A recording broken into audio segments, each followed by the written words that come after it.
The Road to Car Free Commuting, a fictional autobiography, Chapter 1. It was after 2 a.m. on an early June morning in 1980 when I called my parents home from Montgomery General Hospital. The necessity for cheap transportation had me pondering the efficacy of bicycling as a means of affordable transportation, and my friend Jack Reitwiesner had loaned me his brother's bike so I could give cycling a roll. I was taking what was perhaps my third ride on the loan bike, and as a result of poor judgment, I found myself calling home so that I could be picked up from hospital after having been transported there by ambulance, following my encounter with the hood and roof of a car. Even before being struck by the VW bug, I had already come to the conclusion that this bicycle ride had been a bad choice. I was on my way back from visiting Andrea Gorney at the Gap store where she worked. My surprise visit to young Ms. Gorney, whom I had dated only 2 times at her place of work, had not been well received by her, and I found myself riding home in darkness and being cursed and honked at by motorists as I traveled north on New Hampshire Avenue and through the interchange which led under U.S. Route 29. By this time, it had become obvious to me that my underpowered headlight with the tired C-cell energy source which I had elected to mount to my borrowed bike's handlebar provided little clarity in a world of darkness. My choice of the law-satisfying but Darwinian-tempting rear reflector without taillight threw my choice further into the realm of idiocy.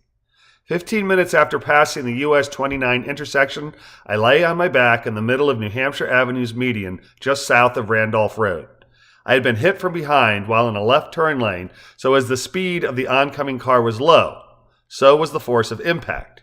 Even so, I had to instruct the blubbering driver that he should assist me by walking the 1/10 of a mile south to the fire station that was easily within view.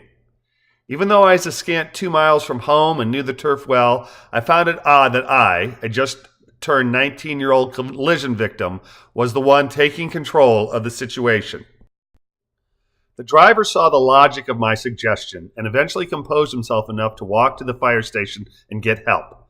Having been transported to hospital, thoroughly examined, found to be intact, unconcussed, warned of probable soreness on the morrow, advised to take a warm bath — yes, back then the recommendation was warm, not cold — and discharged by the emergency room physician at Montgomery General, I inserted my dime into the hospital's payphone and dialed 3846420.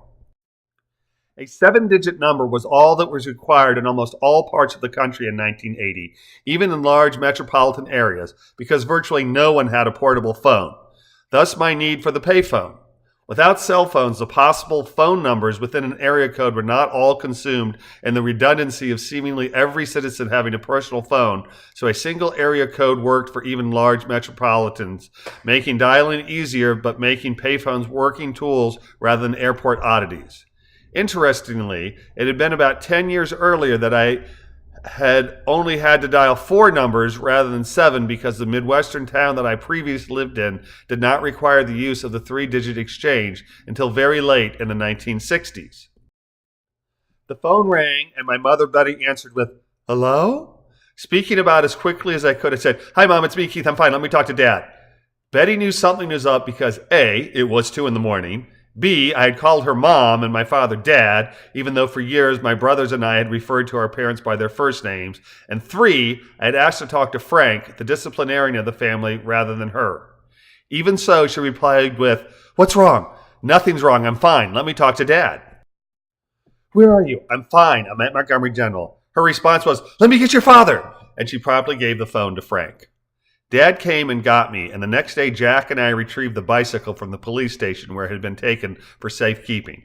This was not the most auspicious of inaugurations, but it marked what has so far proven to be my 39-year love affair with bicycle commuting.